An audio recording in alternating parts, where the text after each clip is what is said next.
Hello everyone, good morning, welcome back to a new blog. তো এখন বাজে সকাল 8:30 আর আমি ঘুম থেকে উঠে পড়ছি ইতিহাসের গুপ্ত সাম্রাজ্য পড়ছিলাম। তারপর সকালে খাবার খেলাম, খেয়ে আমি ওই চ্যাপ্টারটাই পড়ছিলাম। তো সেখান থেকে যে শেষের দিকে কোশ্চেনগুলো আছে সেইগুলোই আমি পড়ছিলাম। আর তারপর তোমাদেরকে আগেও দেখিয়েছিলাম যে দেওয়ালে আমি একটা এনশিয়েন্ট ইন্ডিয়ার চার্ট বানিয়েছি, মানে আমার কাছে ছিল, তো সেটা দেওয়ালে লাগিয়েছিলাম। তো এখানে সুলতানি যুগের আগে অবধি সব কিছু দেওয়া আছে। তারপর লাঞ্চ করলাম। লাঞ্চ করার পর আমি এখন করছিলাম অঙ্ক। তো সমানুপাতি চ্যাপ্টার থেকেই আমি আরও যে অঙ্কগুলো ছিল সেগুলো করছিলাম। আর তারপরে এখন পড়ছি, তো আমার কাছে একটা যে বই ছিল জিকের অবজেক্টিভ, তো নীতিশ ঘোষের যে বইটা ছিল সেই বইটা থেকে এখন আমি এমসিকিউগুলো সলভ করছিলাম। যে চ্যাপ্টারটা পড়েছি মানে গুপ্ত সাম্রাজ্য, সেখান থেকে আমি এই বইটার যে যে কোয়েশ্চেনগুলো আছে সেগুলো সলভ করছিলাম। তো এই বইটা খুবই একটা ভালো বই।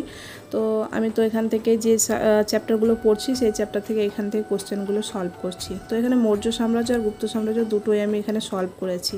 আর তারপর পড়ছি ভার্ব চ্যাপ্টারটা পড়ছি। এখানে রুলসগুলো, ভার্ব চ্যাপ্টারের রুলসগুলো একটু কমই আছে দেখলাম ইংলিশ বইয়ে।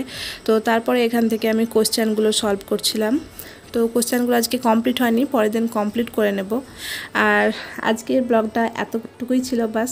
তো তোমাদের যদি কিছু ভালো লাগে আর যদি হেল্পফুল বলে মনে হয় তো প্লিজ সাবস্ক্রাইব করে দিও। আর যদি তোমরাও চাও তো আমার সাথে প্রিপারেশন স্টার্ট করতে পারো, তোমরা জানাতে পারো যে তোমরা কিভাবে প্রিপারেশন করছো।